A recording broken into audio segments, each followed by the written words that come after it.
केंद्र सरकार की आर्थिक नीतियों और श्रमिक विरोधी नीतियों के विरोध में केंद्रीय ट्रेड यूनियनों के जॉइंट फोरम और अलग अलग क्षेत्रों की स्वतंत्र श्रमिक यूनियनों की 2 दिन हड़ताल के आह्वान का समर्थन करते हुए सोमवार को जम्मू में बैंक कर्मचारी भी हड़ताल पर रहे। Jammu province bank employees federation के बैनर तले बैंक कर्मचारियों ने सोमवार को कामकाज ठप रखा और बैंकों के निजीकरण के विरोध में बहु प्लाजा स्थित पंजाब नेशनल बैंक के सर्कल कार्यालय के बाहर प्रदर्शन किया। प्रदर्शनकारी इस दौरान बैंकों व अन्य वित्तीय संस्थानों के निजीकरण की प्रक्रिया को रोकने की मांग कर रहे थे। बैंक कर्मचारियों की इस हड़ताल में हालांकि जम्मू कश्मीर बैंक, प्रदेश के कोऑपरेटिव बैंक व निजी बैंकों के कर्मचारी शामिल नहीं रहे, जिससे बैंक क्लियरिंग प्रक्रिया सामान्य तौर पर जारी रही और एटीएम सेवाओं पर भी पहले दिन कोई प्रभाव देखने को नहीं मिला। उन्होंने कहा कि यदि केंद्र सरकार इसी तरह अड़ी रही तो आंदोलन का रुख और कड़ा कर दिया जाएगा।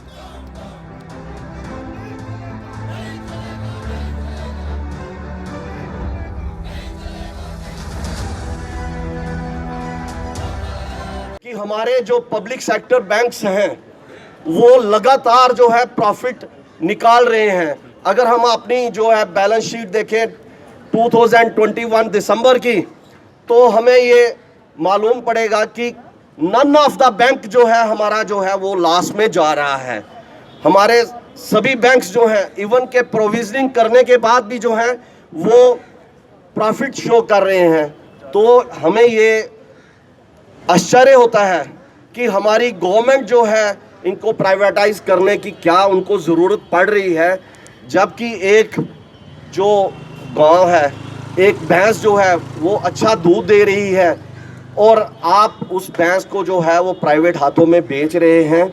आप प्रॉफिट कमा रहे हैं, आपका प्रॉफिट जो है वो पूरर तक जाएगा, क्योंकि वो प्रॉफिट जो है वो इंडिया में ही रहेगा, ना कि प्राइवेट होने के बाद ये बाहर के देश के लोग जो हैं कंपनी होल्डर्स वो ले जाएंगे।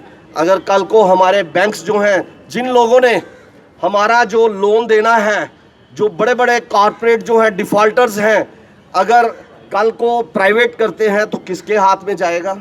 ये इन डिफ़ॉल्टर्स के हाथ में ही जाएगा और हमारे लोगों की जो जॉब्स हैं ये सिक्योर नहीं रहेंगी। आज की डेट में हमारा जो अनएम्प्लॉयड यूथ है उसको जॉब की ज़रूरत है, लेकिन आपकी जो जॉब है उसको बढ़ाया नहीं जा रहा है और इनका पूरा ध्यान जो है वो पैसा इकट्ठा करने पे लगा हुआ है। किसी ना किसी तरीके से पैसा इकट्ठा करें और हम अपना जो है गवर्नमेंट का बिजनेस चलाएं जैसे भी हो सके। हम ये चाहते हैं कि हमारी जो ऑर्गेनाइजेशन है उनके जो लीडर्स हैं ये फोर साइटेड हैं। अगर इनको कुछ सुजेशन लेनी है तो यूएफबीयू के लीडर्स को जो है वो कॉल करें, उसके बाद जो है वो डिसाइड करें कि हम फर्दर कोर्स ऑफ एक्शन कैसे कर सकते हैं।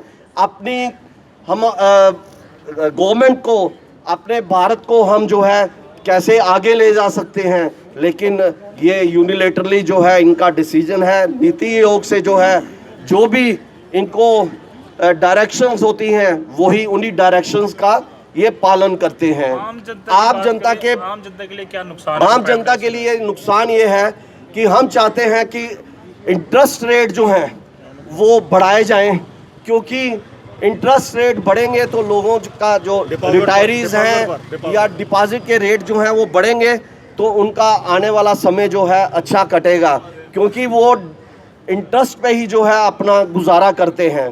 उसके अलावा जो बैंक चार्जेस जो हैं वो बैंक चार्जेस जो बैंक्स हैं इन्होंने बढ़ा दिए हैं, इसका भी जो मेन लोड है वो आम जनता पे आ रहा है और वो लोड जो है वो कम होना चाहिए, जो कि हम चाहते हैं कि आम आदमी जो है वो उसकी अप्रोच बैंक में हो।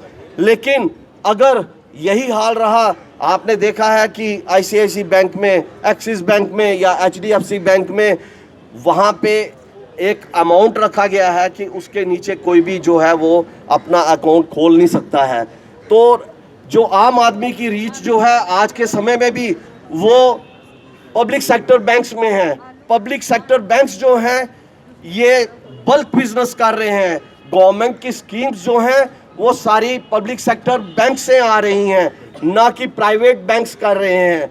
आज की डेट में मैक्सिमम जो प्रॉफिट है वो पब्लिक सेक्टर बैंक से दे रहे हैं, क्योंकि वो सिलेक्टिव बिजनेस नहीं करते हैं, वो बल्क बिजनेस करते हैं। वेयर एज कि हमारे प्राइवेट बैंक्स हैं, they have established their branches in the cities only where they will get the profit, whereas the public sector banks, they have opened their branches in the rural areas also. Justice! Justice! Justice!